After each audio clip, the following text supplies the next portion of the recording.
Hi guys, it's Neil Walters with Neil's Videos, and today I want to show you my 3 new NFTs that I bought. In my earlier video I talked about wanting a sugar stand, but then I realized the price was a bid price, not an actual purchasing price. So I guess I had my money over there and I started shopping around and I decided to go ahead and get the LolliPop and the smaller of the Tesla coil. So I'm going to demonstrate for you what they do.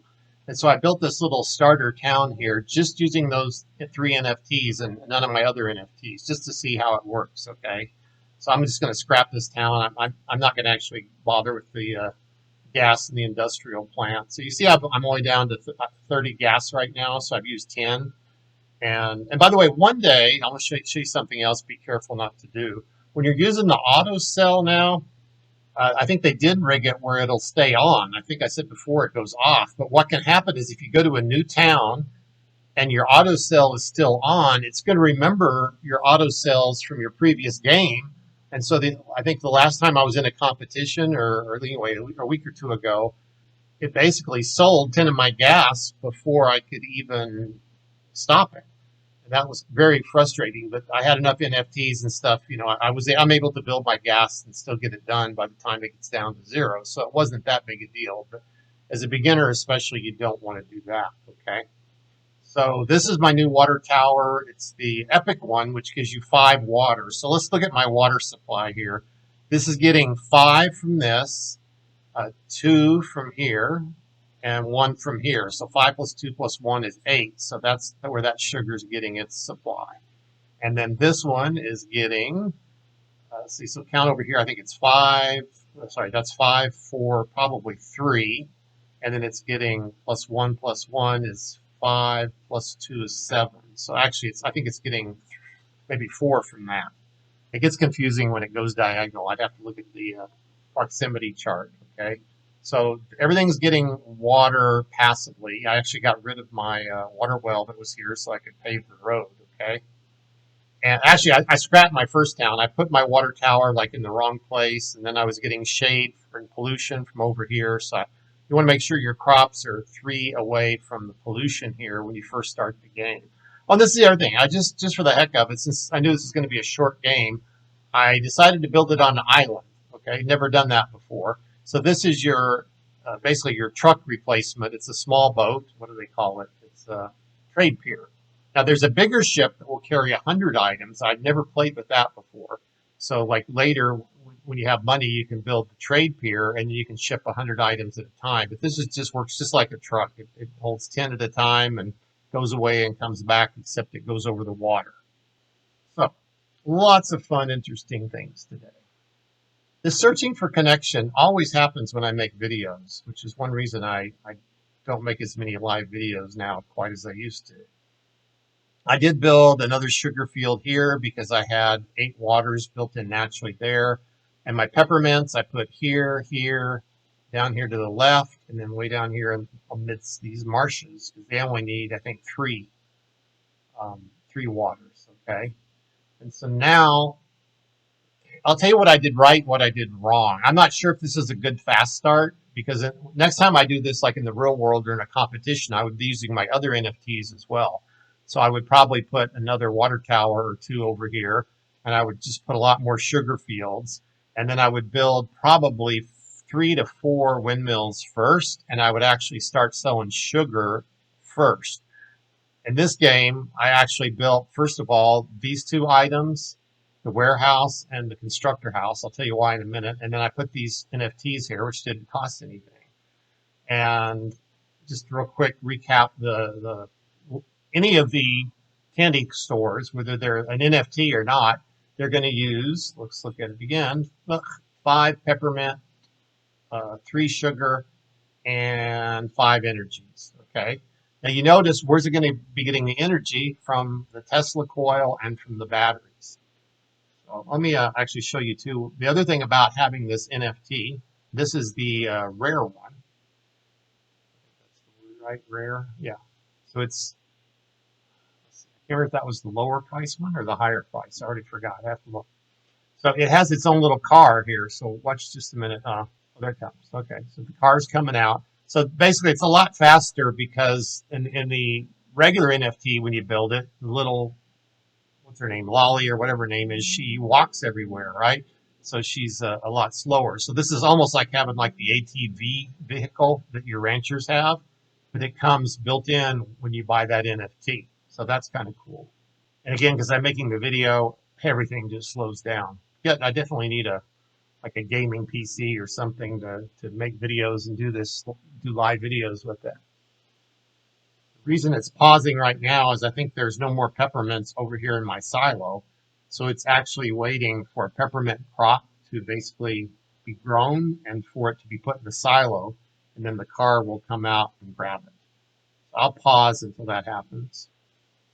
Anyway, I'm going to continue. So this Tesla coil, this is the cheaper of the two. I decided it would be better actually to have two of the cheaper ones than one of the more expensive ones. Because what I could do is I could put one on each side of it if I wanted to. But I'm not sure I'm going to buy the other one or not. Because you always have to watch how many NFTs you can have in the game at the same time anyway. And so what this is doing, this is providing 1 unit of electricity passively, which we'll see here in a minute. After it goes in and creates the next candy cane, it'll be empty and we'll be able to see that. But then now watch this Tesla coil. Now this is the advantage of a Tesla coil over a solar panel. The Tesla coil will create energy or batteries as well as providing passive energy. Okay, but it's just like a windmill in that respect. You have to have a constructor guy who's going to come and pick it up. It does not include its own worker, like the LolliPop has her own work. She is a worker, basically, right? The Tesla coil has no workers, so your constructor worker will have to walk over here, pick up that item, and then put it in a warehouse. That means you're going to have a warehouse too before you do this. But it's really cool because you see I have no windmills anywhere or no wind turbines anywhere on my playing town surface here. And my warehouse now you can see it's the inventory is 19 already. So what it'll do is just basically okay, how fast does it do it? Sorry, here. This will show you the time. We'll have to wait till it restarts again. So about every, I think it's 45 seconds or something, it's creating a new battery. And see right there it says ready. So now the constructor worker is going to come out of his little home. Now he's going to take that battery or energy. He's going to put it in the nearest warehouse that has room for it.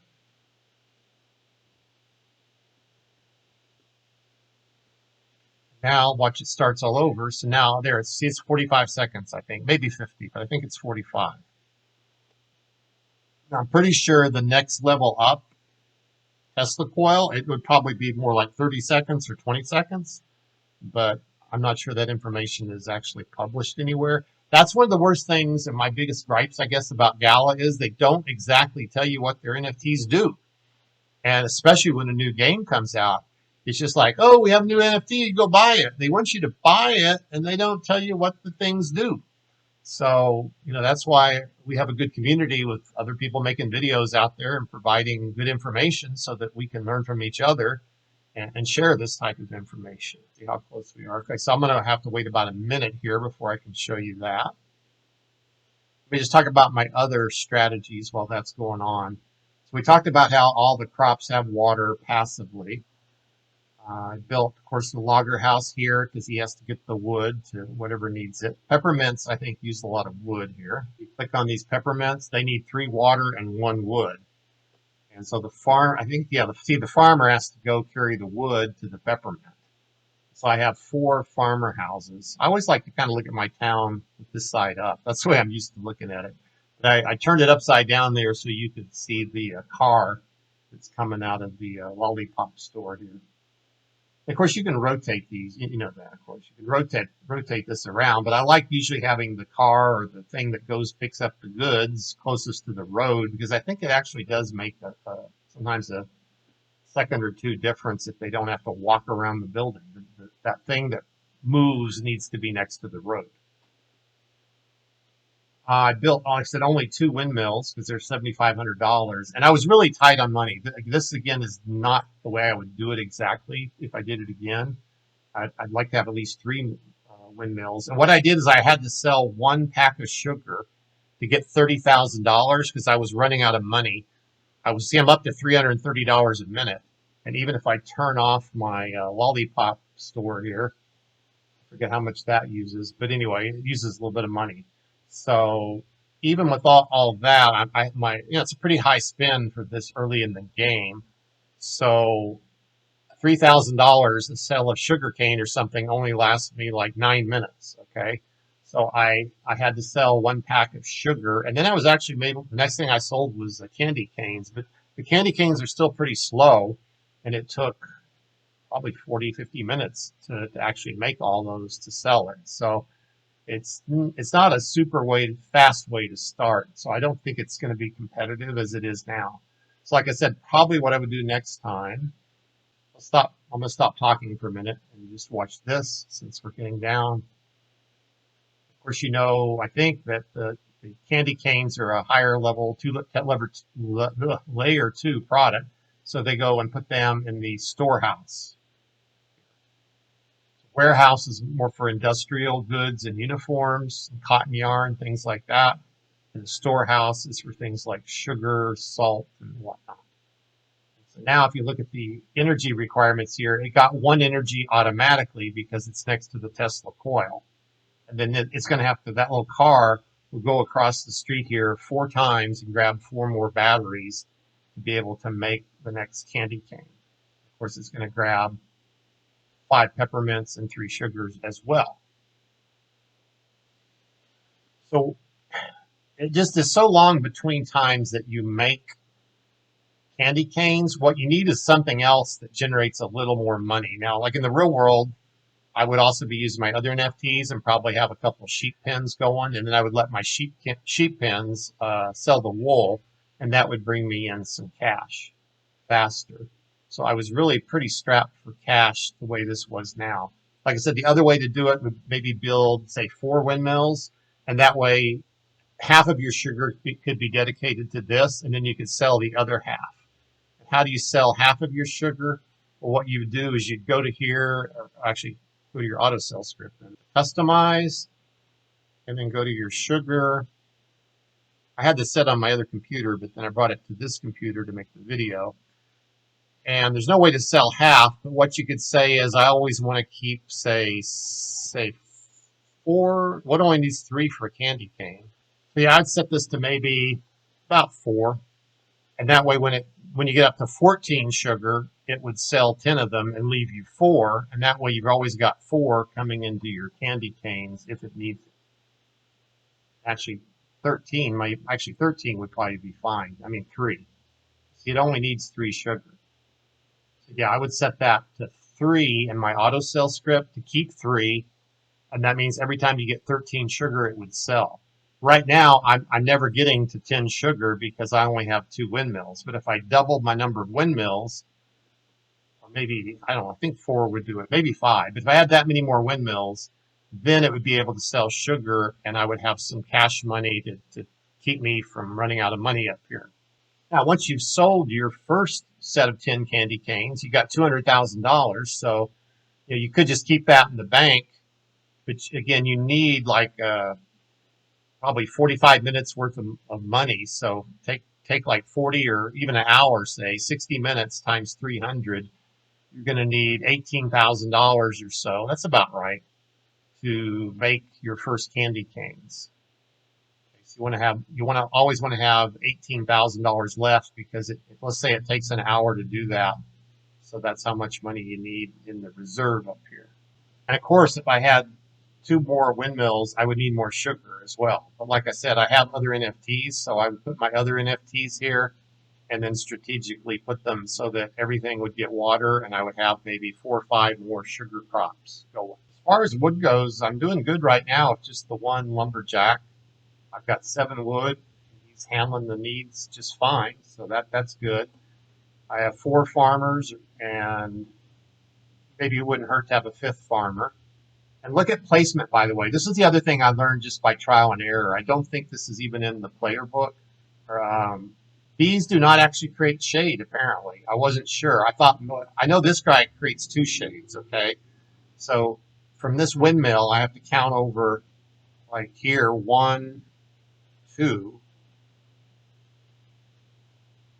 And the windmill would put shade on a crop 3 away, but the building here will only affect a windmill if it's like 2 away. So if it was here, I'd have to look at the little proximity charts. Anyway, I just want to make sure that was far enough away, and it is. But then here I took a gamble. I'm like, well, let's find out. So it turns out this windmill here runs at the green speed. So therefore, what that tells me is that neither of these two is creating enough shade to affect a thing that's like two units away, right? It's probably 3 units from this one. So these did not cause any shade on this windmill, and everything is good there. The other reason, of course, I wanted to put the windmill here was I didn't want to get rid of marshes and tree stumps and rocks and all this stuff. So that's the hardest part at the beginning of the game, is where to put your roads and your windmills so that you don't have to destroy existing objects, especially if you're in a forest. Ooh, I just noticed something. This is interesting. See, it's the next day now, so I'm about to earn my daily rewards. Let's just see how many it's going to. Oh, see, it doesn't tell me how many points yet. No, it does. 133 town points. Okay, so that's how many town points I'm going to be getting for these NFTs. But see, now here's the trick. I've got all my other NFTs in another game. So here's another kind of like rule of thumb. You can use more than one play server at the same time, but the rule that they enforced it hard is you can't have 2 games, for example, open on 2 different computers, okay? Not under the same account. You could have 2 user IDs and they wouldn't know, of course, that was you. Even in a home, sometimes you have a family of 3 or 4 members. They may all have different accounts and they might be all on the same IP address, so they really can't tell that. And so if I want to go back to my other game, I would have to basically shut this one off and go here and say change server, and I could go back to my other game and the screen will reload, of course, right? So to get my most rewards for today, I would actually have to like return these to the inventory right now, go to the other game and place them in my other game, and then let it run long enough to finish my daily rewards. If I wanted to be like picky and get every possible cent I could out of this. And the point is, it may only be worth like $1 to do that. So I'm not sure it's worth all my time to go do that today. But next time, my next game or the next town I build, I will probably have all these NFTs in it, and then therefore I'll be earning like probably twice as many points as I'm getting here. I can't remember. Right now, I think I've been getting 120 or 30 a day, given the other NFTs I have. And then, of course, I have to make sure that my level, that I can actually place all these NFTs in the same town at the same time. But I think I'm good there. If I have to leave one out, it would probably be the Mr. Buggy Puddles or something like that. One of the lowest paying NFTs and one of the least useful ones. And one more comment, just again, if you're a beginner, if you're playing in a forest, you can sell your ponds and get, I think it's $2,500 for them. So see right here, if I sell that pond, they'll get $2,500, but then I won't have enough water for the sugar here. So at the beginning, I did sell quite a few ponds. And again, I have other water NFTs, so usually the ponds are minimal use to me. So that's why one reason I just sold them all. That's it. I think I'm just going to go ahead and let it earn my daily rewards just to see what might happen now. I think I'm going to build 2 more windmills, and I may actually bring in another water tower from my other game. Actually, and by the way, the other game I have, the city's already packed, right? There's really maybe 2 squares I could even put these NFTs. They wouldn't fit in that game right now. So it just really wouldn't work well. So I might just add a couple lakes here or ponds manually, and then I might add 2 or 3 more windmills just to see how the balancing act works between making sugar and candy canes at the same time. And that's what you just have to kind of try and see. So like this town I built today, I wish they would give you a time, like how long your town has been running. But I would say it was an hour and a half to between 1.5 to 2.5 hours to do this. And most of it, I wasn't doing anything. I was just letting things sit and run, right? It took me maybe 45 minutes of human time to do it. And the rest of the time was just letting the game play on auto sell mode, okay? So anyway, those are all my tips today about the NFTs here, the LolliPop store, and the Tesla coil. Like I said, I've been wanting the Tesla coil for a long time, and I like the higher priced one, but I'm thinking, let's look at that. One more thing before I close this video. Okay, this is on OpenSea. These are the two Tesla coils, and you can see that, unfortunately, now this one is not in Ether. Whoever's selling the best price right now, it's in Gala. So look at this one. It's 2.2 Ethereum. So what I'm going to do is here, open a new tab, right click, open a new tab. You guys know I keep a lot of tabs open on my browsers. So the more expensive one is $2,600. That is just seems so high priced, but the feature of it's really nice, but the price is too high too. And then the second one, this is the one I got today, was about I think when I got it, it was $720 or $730. So like I said, the prices do vary different times of the day. So sometimes if you just keep refreshing this every couple of hours, you might see the price go up and down, and you might get a better deal, or the good deal might be gone. It's just a matter of supply and demand, right? In the last video, I showed you this little chart down here. You can actually see that one time, it's hard to believe, back in January this year, this same NFT was running for 4 Ethereum. And now it's like half of an Ethereum. So it's 8 times cheaper than what it was. So if Townstar has a surge and becomes really popular, this Tesla coil may go back up in value, and then I may decide to sell it. We'll see. Oh, that's cool too. They also give you here the all-time average price. Yeah, so the all-time average price of all the sales was 1.884. And I'm not going to buy it, but let me show you one more thing. This almost needs to be a separate video. This is just a bonus point here. How does Gala make its money? Well, obviously they make money when they sell their NFTs, but look at this little thing here called creator fees, okay?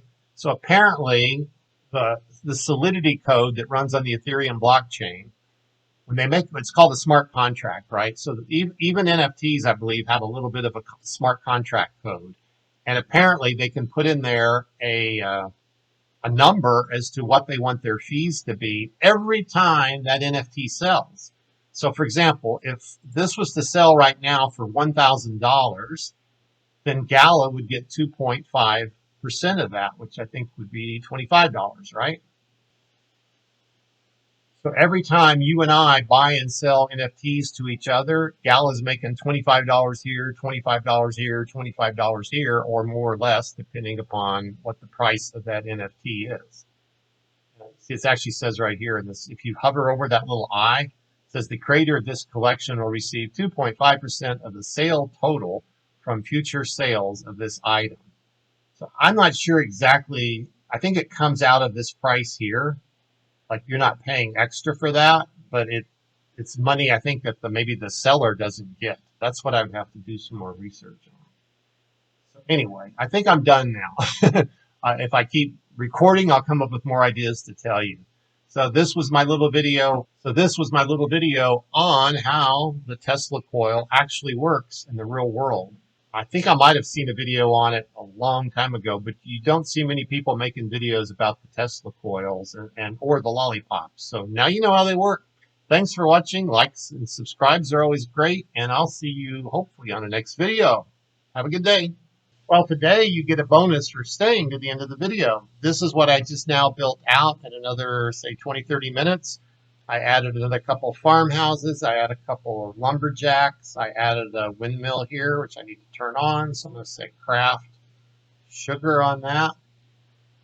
I was surprised that I was able to add my NFTs here. So for example, if I click here and click on this NFT icon, apparently if you're in a different town, you can place the NFTs again. I didn't know that before. I thought once you put an NFT in any town, it was stuck in that town. It looks like if you have 2 or 3 towns and you're just playing with different setups, you can actually put the same NFTs in different towns. So that was new to me too. I also see I got the Common Flower Storehouse here, which I haven't even tried yet. And the other thing I noticed, which I think Grinds Gala did a video on, look what we have coming now. If I click an open field and go to look at the crops, we now have cocoa trees. Guess what that means? Chocolate is coming somewhere. And then one more product down here, strawberries. So either that's going to be used in conjunction with the candy shop or maybe a bakery cakery. I don't know yet. I have to go watch his video. Oh no, there it is, chocolate shop. They actually have a separate chocolate shop now, $300,000, and I guess it makes chocolate. I'll have to go read the blogs and stuff or watch his video to learn more about that. So now it's truly at the end.